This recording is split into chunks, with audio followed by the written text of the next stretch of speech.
Crystal chandeliers sparkled above the grand plaza as Victoria Sterling walked through the restaurant holding her son's hand. 34 years old, with dark hair swept back elegantly. She wore a white evening dress that probably cost more than most people's monthly rent. Beside her walked Harrison, 7 years old, in a cream button-down shirt. Her only chilled her everything. Victoria was a billionaire CEO of Sterling Investments. Self-made powerful. Tinny was their monthly mother-son dinners tradition. A hostess led them to their usual table by the window, the best seat. As they walked, Victoria noticed another table. Man sitting with his daughter, maybe early 30s, with dark hair. He wore a gray button-down, but not expensive. His daughter was maybe 6, with curly brown hair. She wore a gray sweater. They were sharing a single plate, splitting one entree. Man was giving his daughter most of the food, taking small bites himself, pretending he wasn't hungry.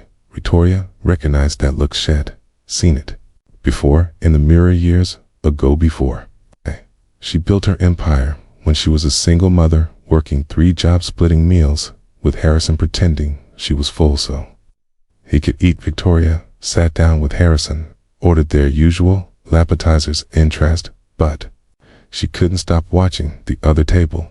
The man was smiling, making his daughter laugh, but his eyes were tired, worried. It's a kind of worry that comes from counting every dollar, from knowing the meal you're eating is a luxury you can't afford but gave anyway, because your child deserves something special. Mommy, Harrison said. That girl looks nice. Can I say hi? Victoria looked at her son. Then at the other table. Yes, but be polite. Harrison walked over. Hi, I'm Harrison. The little girl smiled. I'm Sophie. Do you want to see my toy car? Yes. The man looked at Victoria, apologetic. I'm sorry. If he's bothering you, he's not the man. Said, I am Daniel. This is Sophie. Victoria, an awkward pause. Then Victoria made a decision. Would you like to join us? Our table is bigger. Daniel looked surprised. We're fine, thank you, please. Victoria said. I insist, something in her tone, not pity but understanding, made Daniel agree. They moved to Victoria's table. The kids sat together, immediately becoming friends. Daniel looked uncomfortable. This is very kind, but we can't. He looked at the menu, the prices. It's my treat, Victoria said. Order whatever you like. I can't accept that. Why not? Because Daniel said quietly. I don't take charity. Victoria understood. It's not charity. It's one parent helping another.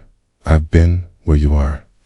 Daniel looked at her, elegant, wealthy, obviously successful. I doubt that 10 years ago, Victoria said, I was a single mother, working as a waitress, living in a studio apartment, splitting canned soup with my son for dinner. I know what it's like to pretend you're not hungry so your child can eat. Daniel's eyes filled with tears.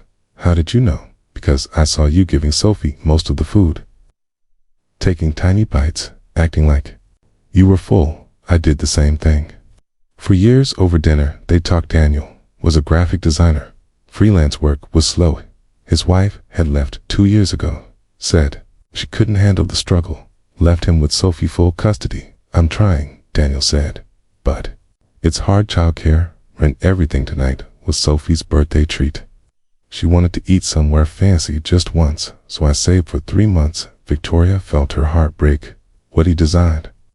Logos, mostly branding, some web design. Do you have a portfolio? Daniel pulled out his phone, showed her. Victoria scrolled through, stopped. This is exceptional. Really? She pulled out a business card. My company needs a designer. It's full-time position, in-house, $80,000 a year, plus benefits, including childcare. Daniel stared. Why would you offer me this? It's because you're talented, Victoria said, and because I remember what it was like to need a chance. Someone gave me one. I'm giving you one. Over the following weeks, Daniel started at Sterling Investments, proved himself exceptional, creative, reliable, dedicated. Victoria found herself watching him not just as an employee, but as a person. The way he was with Sophie, the way he never complained, the way he worked hard but never missed Sophie's school events. One evening after work, Victoria invited Daniel to her office. I wanted to talk to you. Am I in trouble? No. Victoria laughed. The opposite. You've been here 3 months. You're exceptional. Thank you, but I need to tell you something, Victoria said, and if it makes you uncomfortable, we never speak of it again. Okay, I'm interested in you, not just as an employee, but as a person, Daniel went, still Victoria. I know, she said, I'm your boss. This is inappropriate, but I can't help it the way you are with Sophie, the way you rebuilt your life. It's the way you never gave up. I admire that. I'm interested too, Daniel admitted, but I'm terrified. Why? Because, look at us, Daniel said. You're a billionaire. I'm a guy who was splitting one entree with his daughter 3 months ago. That's exactly why. Victoria said, you know what matters? You choose your daughter over ego, over pride. That's what I want. They dated carefully, slowly, always, including the kids. Harrison and Sophie became inseparable best friends. 6 months after that dinner, Victoria took both families back to the Grand Plaza same restaurant. But this time, at the table, Victoria proposed not just to Daniel, but to both the children. Harrison, Sophie, I have a question. Both kids looked up. Would you like to be a family? It's all 4 of us together. Really? Sophie asked. Really? Victoria confirmed. She turned to Daniel, pulled out a ring. Will you marry me? Let us be a family. Yes. At their wedding, both children stood with them. Sophie gave a speech when I met Harrison. She said, we were at a fancy restaurant. Daddy and I were sharing one plate, 'cause that's all we could afford. But we were happy. The little girl smiled. Then Miss Victoria invited us to sit with them. She bought us dinner, not because she had to, but because she saw Daddy trying his best. Now she's my mommy and Harrison is my brother, and we don't have to share plates anymore.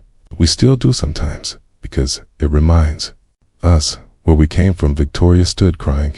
8 years ago, I was where Daniel was, she said.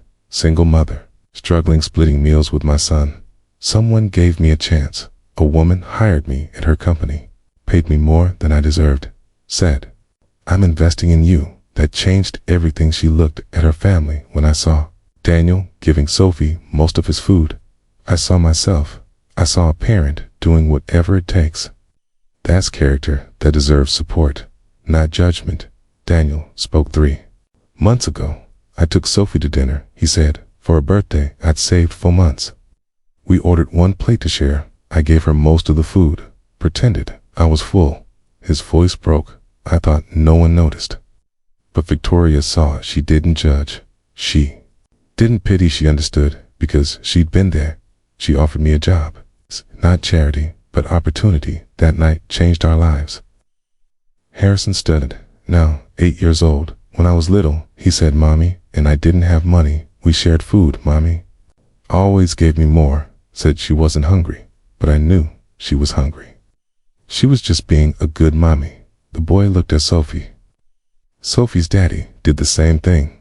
That's why Mommy helped them, because she remembered.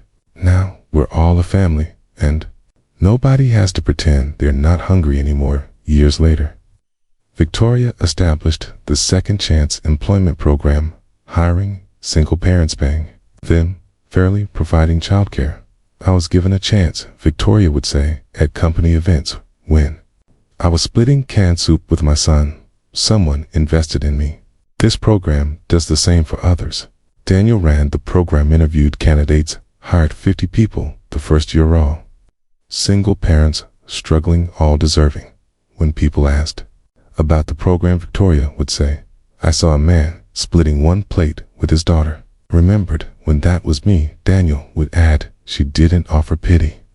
She offered opportunity, and both children would say our parents were hungry but fed us first. That's love.